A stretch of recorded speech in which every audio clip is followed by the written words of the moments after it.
नमस्कार प्यारे साथियों। तो आपका चल रहा है संस्कृत, क्लियर। तो संस्कृत में क्वेश्चन बैंक स्टार्ट किया हूँ, जिनमें से कि चैप्टर 1 से लेकर के चैप्टर 10 तक पूर्ण रूप से कंप्लीट हो गया है। और चैप्टर नंबर 11 में से पहले बेसिक और ऑब्जेक्टिव का भी क्लास मैंने ले लिया। आज के क्लास में चर्चा करेंगे चैप्टर 11 का, जो कि लघु उत्तरीय प्रश्न पर है ना। तो अगर आप उन सभी को देखना चाहते हैं तो डिस्क्रिप्शन बॉक्स में मैं उनका लिंक दे दूंगा, वहाँ से देख लीजिएगा, या फिर प्लेलिस्ट चेक कर सकते हैं। इस चैप्टर से जो कि क्वेश्चन एग्जाम हॉल में आता ही आता है, ध्यान में रखना है। तो इसलिए इसका अध्ययन अच्छी प्रकार से कर लीजिएगा, और जो मैं बताऊंगा उसी में से आपका आएगा, ये भी बात क्लियर कर लीजिएगा, क्लियर। तो देखिए प्रश्न क्या दिया गया, कहता है व्याघ्र प्रतीक कथा कहाँ से लिया गया है और इसके लेखक कौन है, तथा इससे जो कि क्या शिक्षा मिलती है। 6 वाक्यों में लिखे, 6 वाक्यों में लिखने बोला है, क्लियर। तो यहाँ पे 6 वाक्य से ज़्यादा भी हो जाए थोड़ा बहुत तो घबराना नहीं है ना, कम भी हो जाएगा तो आपको घबराना नहीं है, ध्यान में रखना। क्योंकि ये 6 वाक्य बोल दिया गया, डायरेक्ट आपसे पूछ देगा कि इससे क्या शिक्षा मिलती है, इतने से पूछ देगा।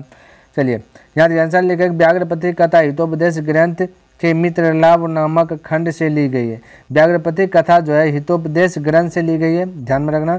ये मित्रलाभ नाटक खंड नामक जो है, मित्रलाभ नामक जो खंड है उसमें उसी से लिया गया है, क्लियर है, ध्यान में रखना। इसके लेखक नारायण पंडित है, यानी व्याघ्र प्रतीक कथा के लेखक नारायण पंडित है, ध्यान में रखना। इसको अच्छे प्रकार से लर्न कर लीजिएगा तो आपका ऑब्जेक्टिव भी क्लियर हो जाएगा, क्लियर है।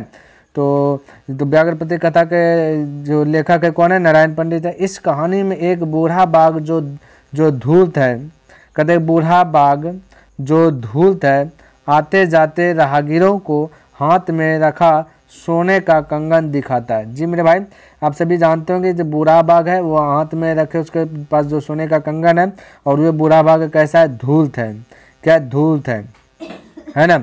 तो वो क्या करता है, आते जाते राहगीरों को यानी पथिकों को जो कि क्या बोलता है, हाथ में रखा सोना का कंगन दिखाता है और उसे लेने का प्रस्ताव देता है, लेने के लिए जो कि उसको अवसर देता है कि ले लीजिए। एक राहगीर उस पर विश्वास कर उसके जाल में फंस जाता है। जी प्यारे साथियों, एक राहगीर जो कि एक पथिक जो है कि उस पर विश्वास कर लेता है और कहा जाता है ना, उसके जाल में फंस जाता है। वह तालाब में जो कि स्नान कर कंगन लेने के लिए कहता है, तालाब में स्नान करके उसको कंगन लेने के लिए कहता है। और जब वह इस निमित्त तालाब में प्रवेश करता है, तो कीचड़ में फंसकर उसके द्वारा पकड़ लिया जाता है। यानी वो तालाब में जहाँ पर बोला स्नान करने के लिए, वहाँ पे कीचड़ था, तो उसी में वो फंस गया। और फंस कर क्या ना, बूढ़ा बाघ उसको क्या करता है, पकड़ लिया जाता और मार डाला जाता, उसको मार दिया जाता है ना। इस पाठ से हमें यही शिक्षा मिलती है कि लोभ का परिणाम विनाशकारी होता है, अतः लोभ नहीं करना चाहिए। देखिए इसको अपने शब्दों में लिख लेना, ये मैं लिखा ना, ये मेरे बोलने का टाइटल है ना, आप अपने अनुसार से बोल लीजिएगा, क्लियर है। तब वो इससे क्या शिक्षा मिलती है तो इतना सा लिख दीजिएगा, व्याघ्र प्रतीक कथा जो कि हितोपदेश ग्रंथ के मित्रलाभ नामक खंड से ली गई है, इसके लेखक नारायण पंडित है, याद कर लीजिएगा, ऑब्जेक्टिव में काम देगा। इस कहानी में एक बूढ़ा बाघ क्या है, धूर्त है, वो आते जाते राहगीरों को क्या करता है, हाथ में रखा सोने का कंगन दिखाता है और उसे लेने का प्रस्ताव देता है ना। एक राहगीर क्या उस पर विश्वास कर उसके जाल में क्या जाता है, फंस जाता है। तो वह तालाब में स्नान कर कंगन लेने के लिए कहता है, बाघ कहता है तालाब में स्नान कर लो और कंगन ले लो। और जब वह इस नियमित तालाब में प्रवेश करता है तो कीचड़ में फंसकर उसके द्वारा पकड़ लिया जाता है और मार डाला जाता है। तो लोभ नहीं करना चाहिए, ध्यान में रखना है। तो इसको अपने अनुसार से लिखना था, तो हमने 2 बार रिपीट कर दिया ताकि अच्छे प्रकार से आपके मेमोरी में सेट हो जाए। तो आप 1-2 बार और वीडियो को देखेगा ना तो अच्छे प्रकार से मेमोरी में सेट हो जाएगा, आप इसी के अनुसार से लिख लीजिएगा ना। चलिए दूसरे का प्रश्न क्या कहता है क्या, ज्ञानम भारह क्रियाम बिना यह उक्ति व्याघ्र प्रतीक कथा पर कैसे चरितार्थ होती है, अथवा ज्ञानम भारम क्रिया बिना का अर्थ स्पष्ट करें। तो यहाँ पे आंसर लिखे कि पथिक है ना, कि पथिक बने वही राहगीर है ना। तो पथिक ज्ञानी होने के बाद भी बूढ़ा बाघ के झांसे में जो कि आ जाता है, वो पथिक ज्ञानी था, पढ़ा लिखा आदमी था, है ना, लेकिन फिर भी बूढ़ा बाघ के झांसे में आ जाता है। क्योंकि व्याघ्र उसकी कमजोरी को भांप लेता है, क्योंकि वो बाघ जो है ना, बाघ भाई एक बहाना है, हम लोग को ये समझाने का प्रयास कर रहा है, ठीक है। बाघ जो है उसकी कमजोरी को भांप लेता है, और जब कोई भी अगर इंसान ही किसी दूसरे की कमजोरी को अगर भांप ले तो समझ लीजिए उसको जो कि पटक देगा, है ना। तो कमजोरी को भांप लेता है और अपने को बूढ़ा, अपने को वह कहने लगता है हम बूढ़ा है, लाचार है, और धर्मशास्त्रों का अध्ययन करता बताता है। वो कहता है कि हम धर्मशास्त्र भी पढ़े हैं, देखो मैं बूढ़ा हूँ, मेरा पास नाखून बढ़ गया है ना। तो इस सब बता करके उसको किसी प्रकार से अपने जाल में फंसाया, है ना। तथा महापंक, महापंक का मतलब था भाई दलदल कीचड़, ठीक है। तो मैं फंस कर पकड़ लिया जाता है और क्या कहता है, मार डाला जाता है। अतः सही ही कहा गया है ज्ञानम भारम क्रिया बिना, है ना। ज्ञानम भारम क्या चीज, क्रिया बिना। तो ध्यान में रखना। तो ये बस इतना सा, तो ज्ञानम भारम क्रिया बिना, तो ये क्या है, तो बस यही आपका टोटल जो बोले वो चीज़ आपको जो कि लिख देना है। और अब थोड़ा बहुत अपने अगर कुछ लाइन भूल भी जाइएगा तो कोई दिक्कत नहीं, जैसे तैसे आपको याद आए, नीचे ऊपर जैसे भी आए वैसे आपको लिख देना। ऐसा नहीं कि लाइन बाय लाइन ही होना चाहिए, अगर ऊपर नीचे भी हो जाएगा तो कहीं पर दिक्कत वाली बात नहीं है। चलिए यहाँ देखिए 3 नंबर कहते धन और दवा किसे देना चाहिए। तो भाई धन किसको देना चाहिए, गरीब को, गरीब को धन और रोगी को दवा देना चाहिए, खत्म, उतना सा। कहता सोने के कंगन को देखकर पथिक ने क्या सोचा। तो भाई सोने के कंगन देख करके पथिक को लोभ आ गया ना, तो यहाँ वही लिखा, लोभ से ग्रसित पथिक ने सोने के कंगन को देखकर यह सोचा कि भाग्य से ही ऐसा अवसर प्राप्त होता है। यही सोचा भाई, लोभ में आ गया और पथिक सोचा यार भाग्य से ही ऐसे प्रस्ताव ऑफर जो कि मिलता है, यही सोचा। परंतु घातक पशु के हाथों से दान लेना मृत्यु कारक भी हो सकता है। उसके मन में आता है कि पशु तो घातक है ना, तो मृत्यु भी आ सकता है। परंतु उसने यह भी सोचा, फिर यह भी सोचा कि धन प्राप्ति में तो जो कि संशय बना ही रहता है। कहता धर्म प्राप्ति में तो थोड़ा सा डर भय तो बना ही रहता है, क्या कीजिएगा, है ना, थोड़ा सा रिस्क लेना है।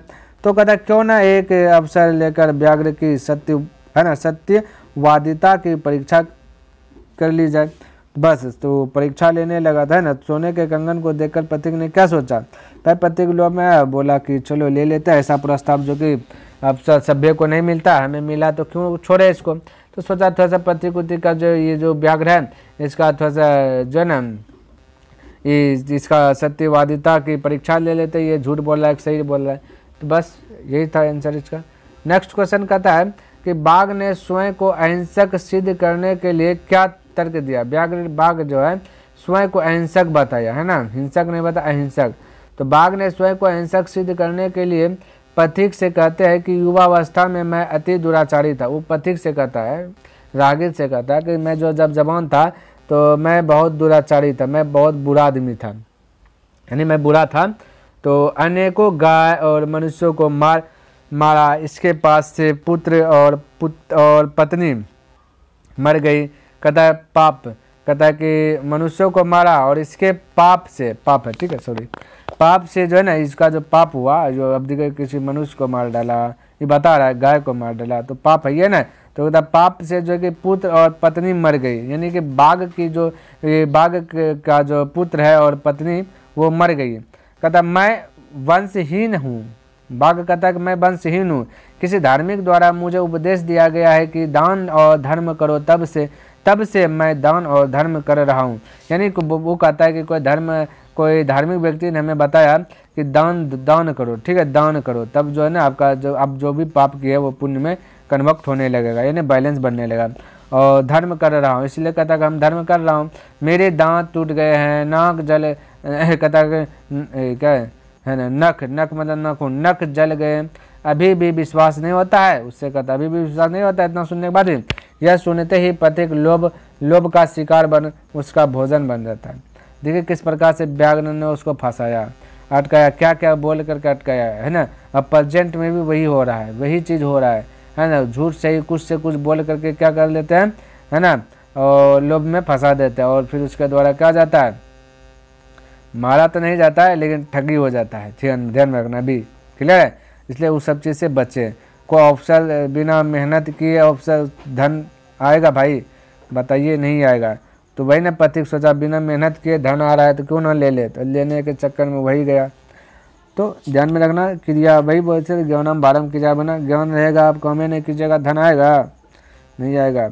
कहता किसको दान देना चाहिए। तो है, या फिर ये वाला क्वेश्चन पूछे, तो दोनों क्वेश्चन पूछे थे कि आंसर लिखा। दान जो कि जरूरतमंद और गरीब को देना चाहिए, जिसका कोई उपकार ना हो, समय और पात्र को ध्यान में रखकर दान देना चाहिए। कहता दान जब भी देना चाहिए जिसको ज़रूरत हो, गरीब को देना चाहिए और उसका कोई उपकार ना हो। जैसे कि मान लेते हैं कि आप जो है ना, आप किसी को दान देना चाहते हैं, ठीक है, आप जो वीडियोस देख रहे हैं आप किसी को दान देना चाहते हैं और वैसे भी है ना, तो आप दिए दान एक आदमी को दे दिए, मान लेते हैं कि है ना, आप चलिए एक मैन को दान दे दिए। जब एक मैन या फिर बच्चे को दान दे दिए तो वो बच्चा जो है ना आपका नहीं होना चाहिए, ध्यान में रखना। यानी कि आपका चिन्ह परिचय ये बच्चा आपका कोई काम नहीं किया हो, ऐसा नहीं कि ये बच्चा से आप काम करवा लिए बहुत चीज़ और उसके बाद बोले चलो भाई 200 रुपया तुमको दे दिया, ऐसा चीज़ नहीं होना चाहिए साथियों। वैसे व्यक्ति को दान देना जो आपके ऊपर कोई उपकार ना किया हो। उपकार मतलब होता है ना, कोई आपका काम नहीं किया, कुछ नहीं किया, बस आप खुशी से उसको जो कि दान दे रहे हैं। आप हो सके तो उसका पहचानते भी ना हो, अगर पहचानते भी है तो वो आपका कोई उपकार नहीं किया, उसको दान दे रहे हैं, तो वही कहता उसी को दान देना चाहिए। वैसे व्यक्ति को दान देना जो कि आपका कोई, वो व्यक्ति जो कि आपका कोई उपकार ना किया हो। अगर उपकार किया हो उसी को दान दे रहे हैं तो वो दान ही नहीं होता है, दान वो नहीं होता है, ठीक है। चलिए और क्वेश्चन है तो 6 हुआ ना, चलिए इधर देखते हैं। देखिए 7 नंबर कहता कि सात्विक दान क्या है, पठित पाठ के आधार पर उत्तर दें। यह सात्विक दान क्या है, तो जो बिना किसी उपकार के जरूरतमंदों को दान देता है उसे ही सात्विक दान कहते हैं। जो बिना किसी उपकार के, कोई उपकार नहीं किया, अभी वही एग्जांपल हो गया ना, आपका उपकार कोई कुछ नहीं किया है ना, आप उसको नहीं जानते, अगर जान भी रहे हैं तो उससे आप कोई काम नहीं करवाएं और उसको दान दे रहे हैं, तो उसी को कहता है सात्विक दान। जिस प्रकार बूढ़ा बाघ पथिक को फंसाने के लिए अच्छी बातें मतलब हितोपदेश सुनाता है और पथिक दान लेने के लिए तैयार हो जाता है। देखिए 8 नंबर क्वेश्चन क्या कहता है, कहता अनिष्ट से इष्ट की प्राप्ति का परिणाम कैसे बुरा होता है। तो आंसर में लिखा है अनिष्ट अथवा अविश्वसनीय। अनिष्ट का दूसरा नाम है अविश्वसनीय, क्लियर है। अनिष्ट अथवा अविश्वसनीय साधनों से अगर इच्छा की पूर्ति भी होती है, कहता अगर पूर्ति होती भी है तो निश्चित रूप से उसका अंतिम प्रभाव अमंगलकारी होगा।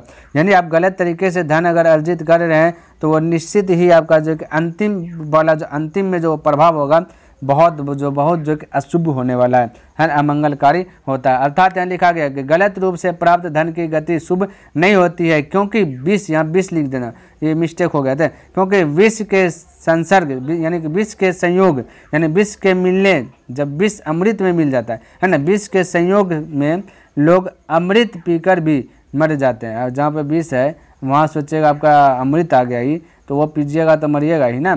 जहाँ पर आपको लगेगा ढेर धन है और वहाँ धन कमाने के फेर में पूरा कर रहे हैं तो पक्का वहाँ पे जो है ना आपका अशुभकारी होगा। उसके संपर्क में भी ढेर धन कमा करके भी जो है कि आप अशुभ पाइएगा, वहाँ पे संतुष्टि नहीं रहेगा। यानी कि है ना, गलत तरीके से धन अर्जित कीजिएगा तो कभी आपको सुख देने वाला नहीं है ना। कम ही कमाइए लेकिन अच्छे तरीके से कमाइए, अपनी मेहनत के बल पे कमाइए, है ना। बिना मेहनत के धन कमाइएगा तो अमंगलकारी ही होगा ना। चलिए देखिए नेक्स्ट क्वेश्चन और अंतिम क्वेश्चन, कहता बूढ़े बाघ ने पथिक को कैसे मारा। तो बूढ़ा बाघ हाथ में सोने का कंगन लेकर सरोवर के किनारे बैठकर बोल रहा था, कोई इस कंगन को ले लो। लोभवश कोई पथिक सोचा भाग से ही संभव है। बाघ ने तर्क दिया। बाघ बोलता है कि मैं असहाय, दानी और नग दंतहीन हूँ। यानी वो कहता है कि मैं असहाय हूँ, है ना, मेरे आगे पीछे कुछ नहीं है, कोई नहीं है, और मैं दानी भी हूँ और मेरे दांत भी खत्म हो गया, झड़ गया है ना। पथिक उस पर विश्वास कर स्नान करने के लिए सरोवर में गया। जैसे सरोवर में गया तो वहाँ पे कीचड़ था, है ना, तो कीचड़ में फंस गया। अंत में बाघ के द्वारा खा लिया गया। अंत में बाघ उसको क्या कर दिया, मार करके खा लिया, है ना। तो अंत में हो गया यानी कि बाघ के द्वारा मारा गया। तो बस यही लास्ट आपका क्वेश्चन था साथियों। तो हमने क्या किया, आपको 2011 से लेकर के 2024 तक में जो भी क्वेश्चन आपका पूछा जाता है वो सारा क्वेश्चन पर डिस्कस कर दिया। बहुत सारे लैंग्वेज में हमने बताने का प्रयास किया। आई होप कि आपको ये वीडियो पसंद आया होगा और समझ में भी आया होगा। अगर पसंद आए तो इस वीडियो को लाइक कर दीजिए, सब्सक्राइब नहीं किए तो इस चैनल को सब्सक्राइब कर दें, बने चले तो अपने दोस्तों के साथ इसे शेयर भी कर दें और कमेंट करके बताइए कि पहले से आप कितना क्वेश्चन जान रहे थे, है ना। तो चलिए नेक्स्ट दिन मिलता है इनसे आगे लेकर के, तब तक के लिए धन्यवाद। जय हिंद, जय भारत।